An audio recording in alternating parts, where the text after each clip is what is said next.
Welcome back to the Rodecaster Pro, and in the second part I'm going to take a sort of up close and personal look at the hardware, and I guess a sort of critical view, my opinion I suppose. This is designed obviously for podcasting, but I'm going to take, I suppose my approach is probably going to be more of a radio approach rather than a podcasting approach. Podcasting isn't really something that I do, but I would certainly look at a sort of desk like this as far as radio is concerned, so streaming of radio or live sort of production of radio.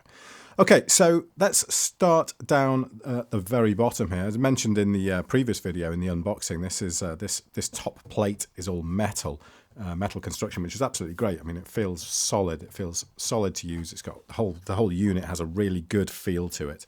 And down the bottom here we have all our mute controls and our PFL, so pre-fade listen buttons, which allow you to, obviously if you press this, you can monitor, essentially queue up this track, so you can see how someone sounds in mic channel 3 as I'm doing here, or you can see how a song sounds that's coming through your phone or whatever. And you can individually mute the channels as well, which I've actually found to be really, really useful. Because sometimes, you don't want to change the position of a fader while you're using it. You might have it just sort of set exactly as you need it. And, so you just tap that button just to quickly make sure that you're not coming through, or, just block, sneeze or cough or whatever. So you just quickly tap that button. So perfect for that. Nicely positioned. Originally, when I first used it, I thought these were kind of a bit annoying because they were at the bottom, and I kind of put the fader up and I knocked it with my wrist, and immediately found myself pressing this button here, which as I did just then. So I kind of thought to myself, wouldn't it be better if these were at the top?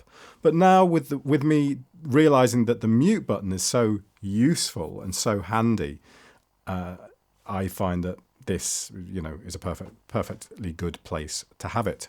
One of the things I have noticed is that I've used this on Skype calls, I've used it on Teams calls and different types of, I've tried it on those type of things.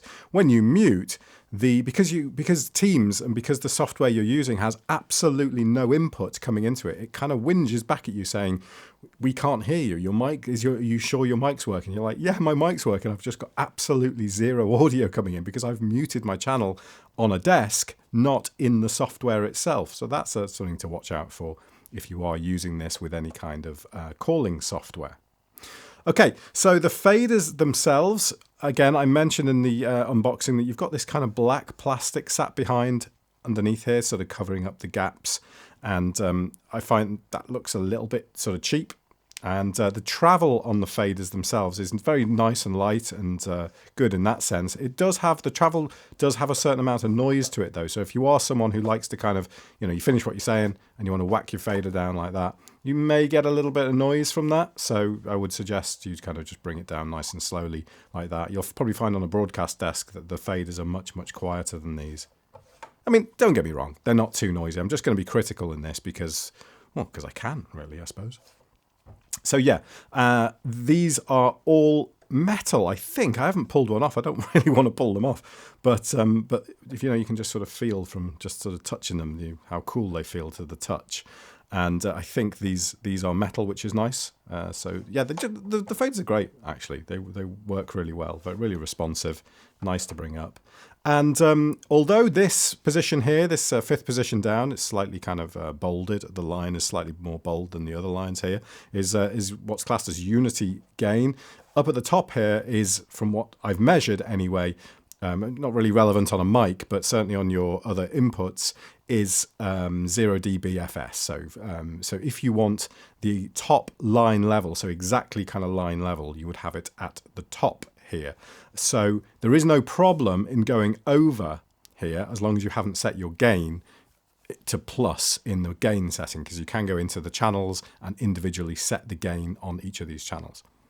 Okay, so that brings me on to the next point, and that is these quick access buttons to the different channels. So I can access channel 1 and all the respective settings by clicking on there. Same on channel 2, channel 3, and channel 4. That's fine. But I look at this text here and I think, Class A servo bias preamp, who cares? An Aphex on board. Dump all this text. Get rid of this. This is just some bollocks advertising. I don't need this. and move these buttons to here and just have 1, 2, 3, 4 here and have separate kind of gain buttons at the top of the faders. So rather than having to go into here and tap on the level and adjust this level accordingly, go into have fade buttons on each of these or something like that, or some additional functionality on a button at the top here, and put these 1, 2, 3, 4, because you don't need them that often. You do need to configure it once, but once you've set it up, it's fine. And put these 4 buttons at the top. That's what I would personally do anyway, because you don't need this text here.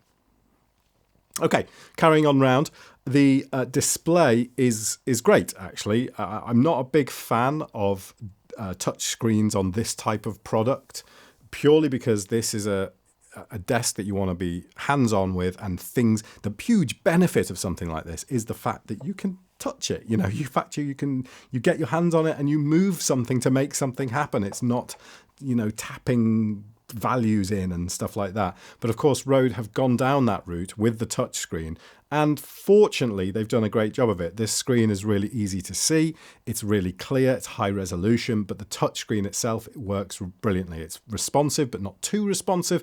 They've just done a really nice job with the touch screen. And I'm not going to go into too much detail on this because I want to cover the software side of things in a separate video, sort of going through all the menus and looking at the effects and the detailed settings for the effects. But one thing you will notice on the beta version of firmware version 2.1, which is what I'm using here, is it gives you the option to have proper metered levels. So you won't be able to see this too well, what I'm showing you here, so I'll do a sort of separate shot of this. And you can actually see that you got kind of 74, 54. You can't change the range on this, unfortunately. And realistically, you've got like tiniest amount of space between -18 and 0 dB. And I just think it's nice to have. Definitely prefer this view to having nothing, but it's a bit limited in what it can really show you. All right, moving around again, this button here is absolutely brilliant. It's massive. It looks like almost something on a kid's toy, doesn't it? This huge flashing, pulsating record button. But it's absolutely superb, because the fact that this thing can record on board is just the best thing. I mean, you know that if you just hook up your phone, you want to, I don't know, just say you want to quickly record a phone call, an interview with somebody or whatever, quickly hook up your phone, whack that button, whatever. Your computer doesn't have to be on, you don't have to set up anything, you don't have to go into any software, you don't have to do anything. That button is always there waiting for you, and you just hit record, and you know it's just taking everything off the desk and recording it down in a file reliably and at a decent quality. And I just think this is just perfect implementation of something like that. And equally, I will praise these as well. Your 4 headphone volume adjustments here. These are kind of nice little notched. You can't really see what I'm doing there, but each of those is a separate physical notch, and they're firm. They don't wobble around. They're just really nice buttons to use, and you can get a heck of a volume out of these things. I use some Sennheiser HD 650s with it, and these are not the sort of liveliest of headphones. They may be a little bit deaf, and I only need to have this on kind of half volume on the headphones. So watch out. I reckon you could probably blow a pair of headphones with the kind of output you can get from this product. And here's the button, the volume. That's also a notch button for the monitor volume as well. These are down the right hand side. The effects, yeah, do they have to be that big? Again, not sure they have to be that big, really. It is nice to have them big and have them separate, because if you just want to kind of quickly throw something in, you might just on the off chance just think, oh yeah, that'd be a really perfect thing to come in here, and you just want to whack it, and that's it. I suppose it is nice to have them large in that way, but again, I personally think they're just taking up a bit too much space. And what would I put in its place? I'll tell you. I would put a separate, another channel for balanced line in, just a simple line in channel. That's what I would like to see, as well as all this, because it's got tons and tons of standard and really advanced connectivity on here, you know, with the Bluetooth and the TRRS and USB. But I would just like a standard line in on here as well. You can use the TRRS for that. Don't get me wrong, you can do that, but I'd just like to have a separate one and an additional one on here. And so I'd like to make these smaller and get an extra line in on these too. Okay, so yeah, so you've got your 4 mic channels, and then you've got your USB channel on here as well. And this has worked flawlessly for me so far. I was kind of thinking, so if I'm speaking on here, will the mix minus work properly? Will the mix minus across all of these has worked impeccably. No one has commented on any kind of echo. I have done hours of calls on these now because I've had this hooked up to my work computer, and I've been doing conference calls on this. I've been doing, just morning kind of catch up calls and things like that. And nobody has noticed a thing. It has worked perfectly. I've recorded phone calls via this option as well on the TRRS cable, which I've just got plugged into the bottom of my phone here. I've plugged it in for the purposes of this video. But that has worked perfectly as well. And if you're in a country that has kind of a high bandwidth audio codec on your phone networks, the phone quality, so I'm not talking about kind of Skype or Zoom or anything like that now, just talking about phone quality is really, really good. Hello, can you hear me? Yeah. Oh, great. Okay. Now I need to know whether this is going through the desk or not. And okay. Actually sounds quite decent, that. It does, yeah. Yeah. But then we aren't far away. No, I know, but it's just a normal phone call, isn't it? It's just a standard phone call. Yeah, but we're both well connected. Oh, absolutely. Absolutely. Well, you are. Yeah. Miles is pestering. Miles and Hugo pestering for Bubbles. Can you come back, please? I will come back. Just give me a moment, okay? Just give me a second. Miles is doing something with the bubble machine. The mix minus was added, I think, on firmware 1.1 on the USB side. Prior to that, you couldn't do sort of proper interview stuff on USB, but that was added in, and so now you're able to do that, and it's great.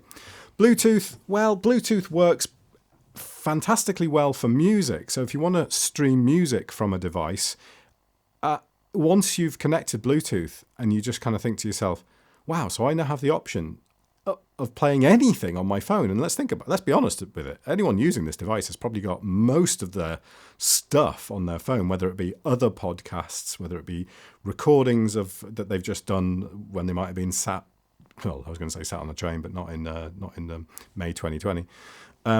But the quality of the actual Bluetooth side is excellent, but the call quality is abysmal. As you may know, when you connect something via Bluetooth, you have a standard sort of audio connection, and then you have a communications connection as well. And still, loads of devices in 2020 use a poor, low, I think limited to 8K, 8 kilohertz bandwidth codec for that type of communication, and it is complete garbage. Bluetooth for calls on this is terrible. It sounds like a really bad headset. I wouldn't bother with it.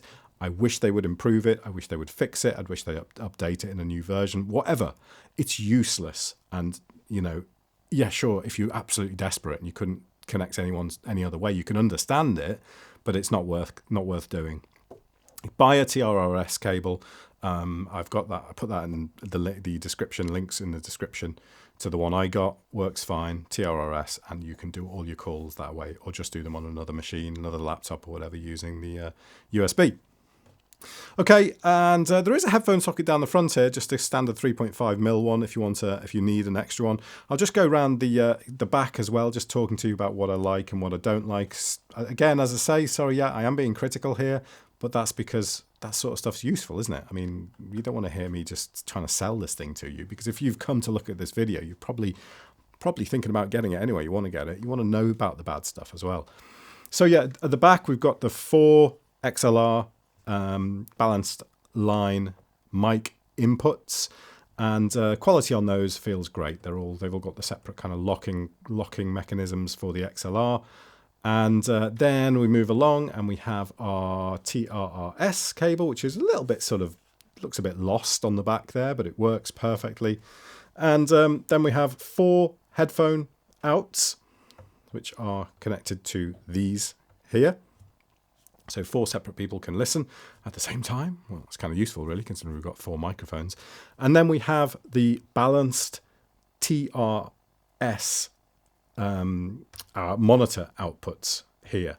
So If you don't have balanced sort of monitors, if you're not able to take this via a balanced out, don't worry about it too much.